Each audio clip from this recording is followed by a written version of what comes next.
1995 की घटना भी सबको याद है, जब प्रदेश की पहली दलित मुख्यमंत्री के साथ स्टेट गेस्ट हाउस कांड हुआ था। अब लोग किस नारी गरिमा की बात करते हैं? देख सफाई बिटिया घबराई। अब ये मैं थोड़ा बोलता हूं, पब्लिक बोलती थी। याद रखना, आप सभी लोग महिलाओं के साप से शापित हैं। जब मैं समाजवादी पार्टी की बात करता हूं, 1995 की घटना भी सबको याद है, जब प्रदेश की पहली दलित मुख्यमंत्री के साथ स्टेट गेस्ट हाउस कांड हुआ था।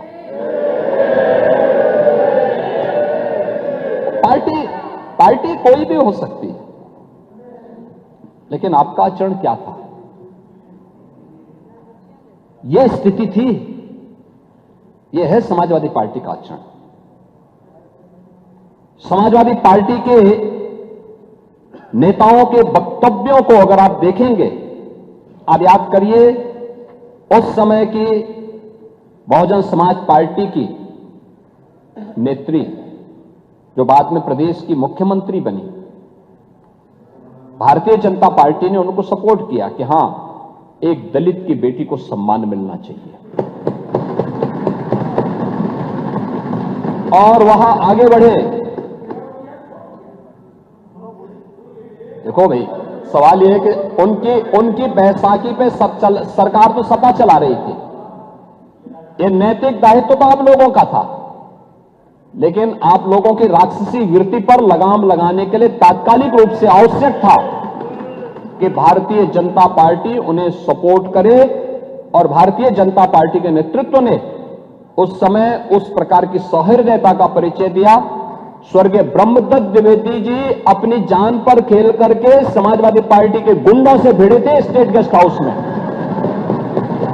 तब जाकर के सुश्री मायावती जी सुरक्षित हो पाई थी। यह स्थिति थी आपकी। अब लोग किस नारी गरिमा की बात करते हैं? कौन सी नारी गरिमा की आप बात करते हैं? और एक लंबी फेरस्त है इसके बारे में। तो आपके समय में 2014 में, ज्यादा दिन नहीं हुए, तब भी स्पीकर आप ही थे। बदायूं में जो घटना घटित हुई थी, अंतर्राष्ट्रीय स्तर पर मामला गूंजा था। आपके नेताओं के बयान क्या आए थे? किस प्रकार के गैर जिम्मेदाराना बयान आते थे? नारी सुरक्षा के साथ कोई समझौता नहीं हो सकता। नारी आधी आबादी को मिलने वाले सम्मान को प्रोत्साहित किए जाने के बजाय आप लोग हतोत्साहित करते हैं, उसमें बाधक बनते हैं।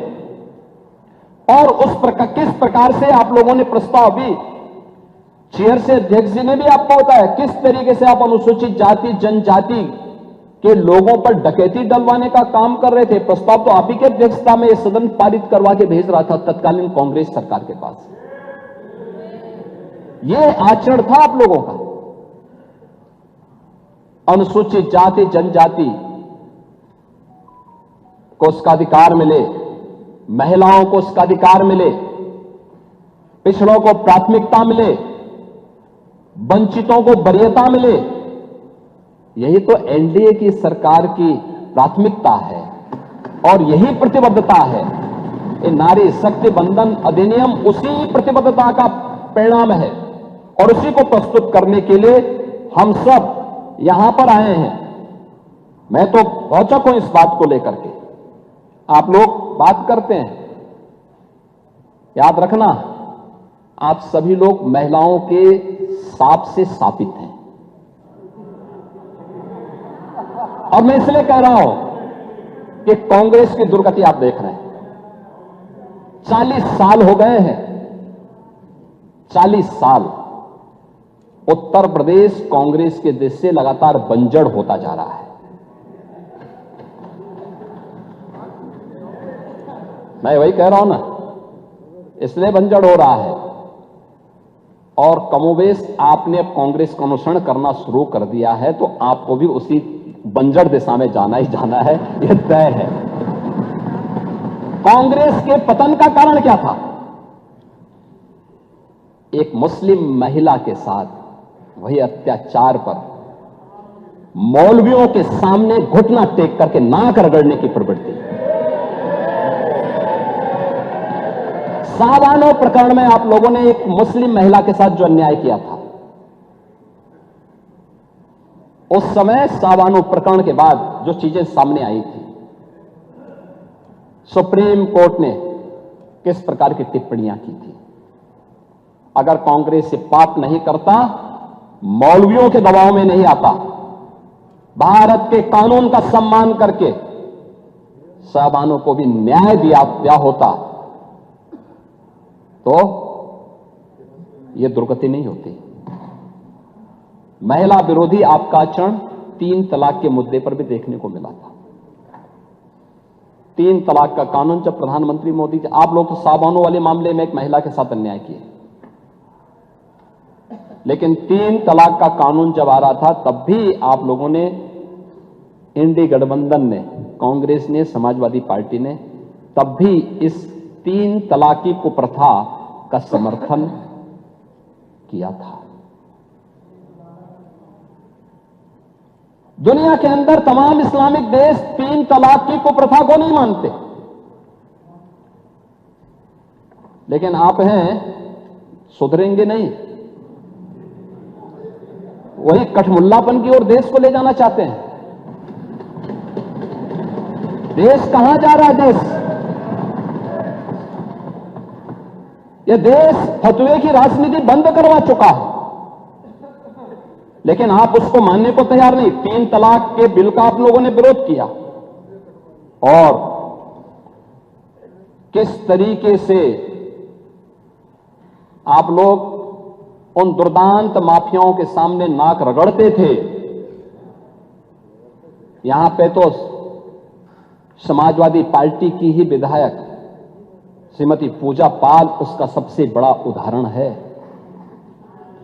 एक गुंडा और एक माफिया के सामने समाजवादी पार्टी किस प्रकार से नतमस्तक होती थी जब स्वर्गीय राजूपाल की हत्या होती है।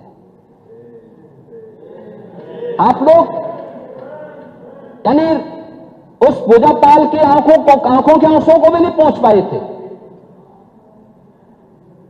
आप लोगों की कोई सहानुभूति नहीं थी। आप जाति के नाम पे समाज को बांटते हैं, लेकिन आपकी सहानुभूति वास्तव में महिलाओं के प्रति नहीं है, पिछड़ों के प्रति नहीं है, दलितों के प्रति नहीं है। स्टेट गेस्ट हाउस कांड और पूजा पाल का प्रकरण और इस प्रकार के अनेक उदाहरण ऐसे हैं जो आप सबके सामने, आपके नेताओं के बयान, जेल की यात्रा कर रहे आजम खान के बयान हो, आपके पूर्व सांसद एसटी हसन के बयान हो, मुंबई में अबू आजमी के लगातार महिला विरोधी बयान हो, या फिर आप लोगों के वे सभी नेताओं के बयान, जिसके बारे में मैं तो कह सकता हूं कि काले कर्मों से जो राजमहल सजाते हैं वही इतिहास में कलंक बन जाते हैं। और यही कलंक बनने का काम आप लोगों ने 17 अप्रैल को लोकसभा के अंदर समाजवादी पार्टी ने, कांग्रेस ने, डीएमके ने, टीएमसी ने बनने का काम किया है, जहां पर नारी गरिमा के लिए, नारी सशक्तिकरण के लिए उठाए जाने वाले एक महत्वपूर्ण प्रस्ताव को आप लोगों ने सदन के अंदर गिरा करके इस तरीके से अपमानित करने का काम किया था। प्रस्ताव गिरा, उसके बाद आप लोगों ने बधाइयां दी एक दूसरे को, यानी हमने महिला आरक्षण विधेयक पारित नहीं होने दिया, इसके लिए बधाई दी जा रही थी। विजुअल्स दिखाए गए उस प्रकार के, नारेबाजी कर रहे थे आप लोग। ये आचरण था आप लोगों का, और इसीलिए मैं उसी बात को लेकर कहता हूं कि जो आप लोगों का आचरण है, उस आचरण के खिलाफ आज पूरा सदन ही नहीं, पूरा देश आहत है। और उसी आहत की श्रृंखला में आज हम सब यहां पर इस सदन में उस चर्चा को आगे बढ़ाने के लिए आप यहां पर आए हैं। एक फिरस्त कुछ और आप लोगों के उन बयानों की ओर भी मैं ध्यान दिलाना जरूर चाहूंगा जो समय समय पर आप लोग बोलते रहे हैं और किस तरीके के बयान आप लोगों के रहे हैं। ये वास्तव में आप लोग नारी गरिमा की बात करते हैं। देखिए, बदायूं में मई 2014 में 14 और 15 वर्ष की दो बालिकाओं के साथ चचेरी बहनें थी। खेतिहर मजदूर की बेटी थी। शौचालय की सुविधा गांव में नहीं, घर के पास नहीं थी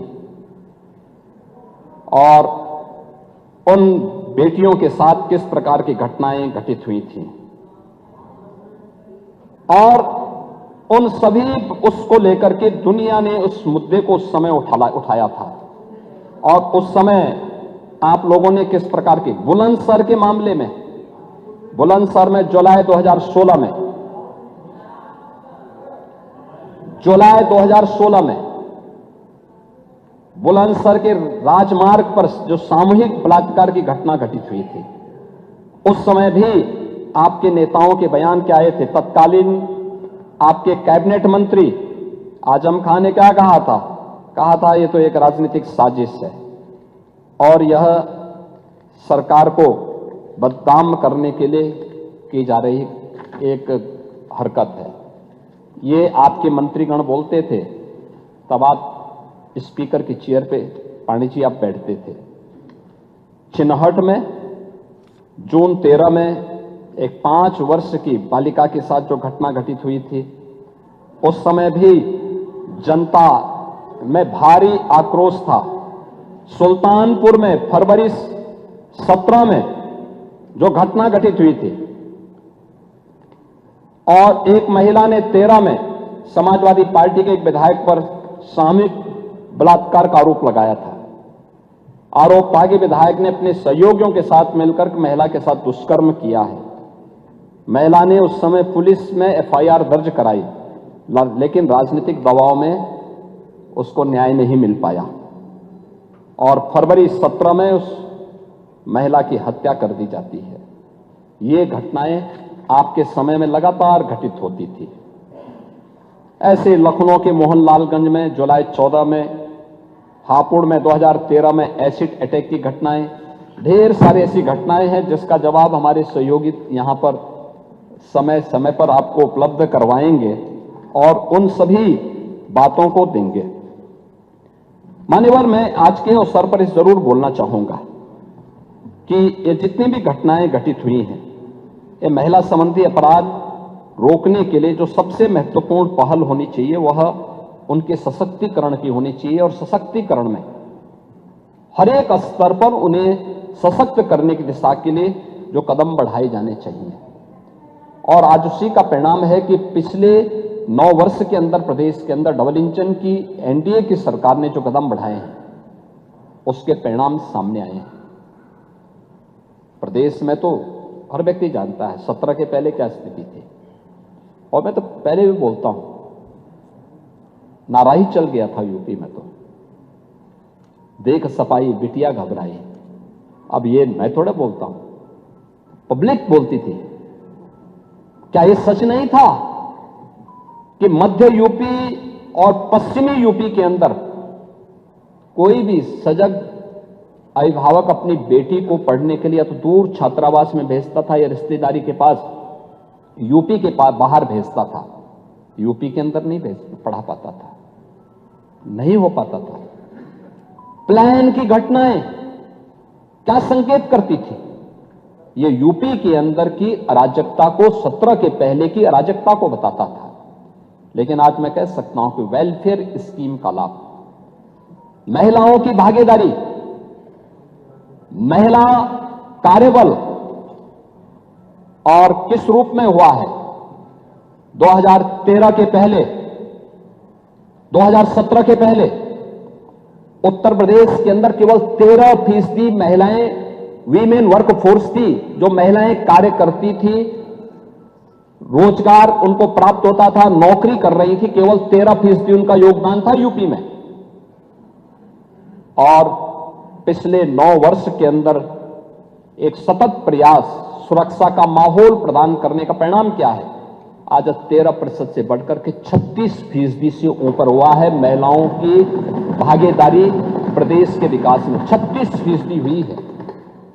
यानी यह दिखाता है कि हां, उनके सशक्तिकरण के परिणाम सामने आए हैं और महिला वीमेन वर्क फोर्स आज 36% होने का परिणाम क्या है? इसी का परिणाम है कि उत्तर प्रदेश की अर्थव्यवस्था भी 3 गुना बढ़ी है, 3 गुना है। पर कैपिटा इनकम 3 गुना हुई है। महिला अपराध इसके लिए रोका गया था।